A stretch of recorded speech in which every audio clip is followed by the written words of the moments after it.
அனைவருக்கும் வணக்கம். சற்றுமுன் வெளியான முக்கிய அறிவிப்பின்படி கொட்டி தீர்க்க போகும் கனமழை, மக்களே கவனமாக இருங்கள்.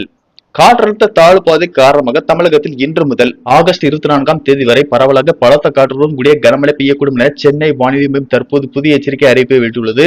இதில் குறிப்பாக எந்தெந்த தேதிகளில் எந்தெந்த மாவட்டங்களில் கனமழை பெய்யக்கூடும் என்பதை பற்றியும், மேலும் பள்ளி கல்லூரிகளுக்கு விடுமுறை போன்ற முக்கியமான அறிவிப்புகள் வெளியாகியுள்ளன.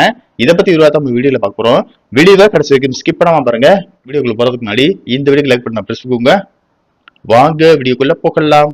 தமிழக கடலோர பகுதிகளில் கீழ்மட்ட வளிமண்டலத்தில் ஒரு பலவிதமான காற்றழுத்த தாழ்வு பாதை நிலவுகிறது. இதன் காரணமாக இன்று செங்கல்பட்டு, விழுப்புரம், கடலூர் மாவட்டங்களில் ஓரிரு இடங்களிலும், புதுவையிலும் இடி மின்னல் மற்றும் பலத்த காற்றுடன் கூடிய கனமழை பெய்யக்கூடும். திருவள்ளூர், சென்னை, திருவண்ணாமலை, பெரம்பலூர், அரியலூர், மயிலாடுதுறை, புதுக்கோட்டை, சிவகங்கை, மதுரை, திண்டுக்கல் மற்றும் தேனி மாவட்டங்களில் ஓரிரு இடங்களில் இடி மின்னல் மற்றும் பலத்த காற்றுடன் கூடிய மிதமான மழை பெய்யக்கூடும். ஏனைய தமிழகத்தில் ஒரு சில இடங்களிலும், காரைக்கால் பகுதியிலும் இடி மின்னலுடன் கூடிய லேசான மழை பெய்யக்கூடும். நாளை செங்கல்பட்டு, விழுப்புரம், கடலூர் மாவட்டங்களில் ஓரிரு இடங்களிலும், புதுவையிலும் இடி மின்னல் மற்றும் பலத்த காற்றுடன் கூடிய கனமழை பெய்யக்கூடும் என்றும், திருவள்ளூர், சென்னை, திருவண்ணாமலை, பெரம்பலூர், அரியலூர், மயிலாடுதுறை, புதுக்கோட்டை, சிவகங்கை, மதுரை, திண்டுக்கல் மற்றும் தேனி மாவட்டங்களில் ஓரிரு இடங்களில் இடி மின்னல் மற்றும் பலத்த காற்றுடன் கூடிய மிதமான மழை பெய்யக்கூடும். ஏனைய தமிழகத்தில் ஒரு சில இடங்களிலும், காரைக்கால் பகுதிகளிலும் இடி மின்னலுடன் கூடிய லேசான மழை பெய்யக்கூடும். 20ஆம் தேதி தமிழகத்தில் ஓரிரு இடங்களிலும், புதுவை மற்றும் காரைக்கால் பகுதிகளிலும் இடி மின்னலுடன் கூடிய லேசான மழை பெய்யக்கூடும்.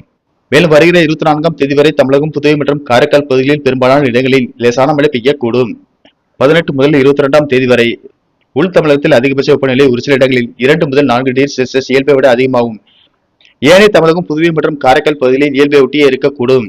மேலும் கனமழை காரணமாக மாணவர்களின் நலன் கருதி பள்ளி கல்லூரிகளுக்கு விடுமுறை விடப்பட்டு வரும் நிலையில் ஆகஸ்ட் 19ஆம் தேதி கனமழை பெய்யக்கூடிய மாவட்டங்கள் என செங்கல்பட்டு, விழுப்புரம், கடலூர், திருவள்ளூர், சென்னை, பெரம்பலூர், அரியலூர், மயிலாடுதுறை உள்ளிட்ட மாவட்டங்கள் மற்றும் மேலும் சில மாவட்டங்களில் கனமழை பெய்யக்கூடும் என்பதால் கனமழையின் தீவிரத்தை பொறுத்து அந்தந்த மாவட்ட ஆட்சியர்கள் பள்ளி கல்லூரிகளுக்கு விடுமுறை அறிவிப்பார்கள் என்று கூறப்படுகிறது.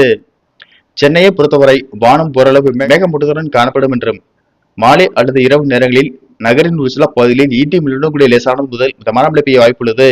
மீனவர்களுக்கான எச்சரிக்கையின்படி 18ஆம் தேதி முதல் 22ஆம் தேதி வரை தென் தமிழக கடலோர பகுதிகள், மன்னார் வளைகுடா மற்றும் அதனை ஒட்டிய குமரிக்கடல் பகுதிகளில் சூறாவளி காற்று மணிக்கு 45 முதல் 55 கிலோமீட்டர் வேகத்திலும், இடையிடையே 65 கிலோமீட்டர் வேகத்தில் வீசக்கூடும் என்பதால் மீனவர்கள் அந்த பகுதிகளுக்கு செல்ல வேண்டாம் என்று அறிவுறுத்தப்படுகிறார்கள். நன்றி, வணக்கம்.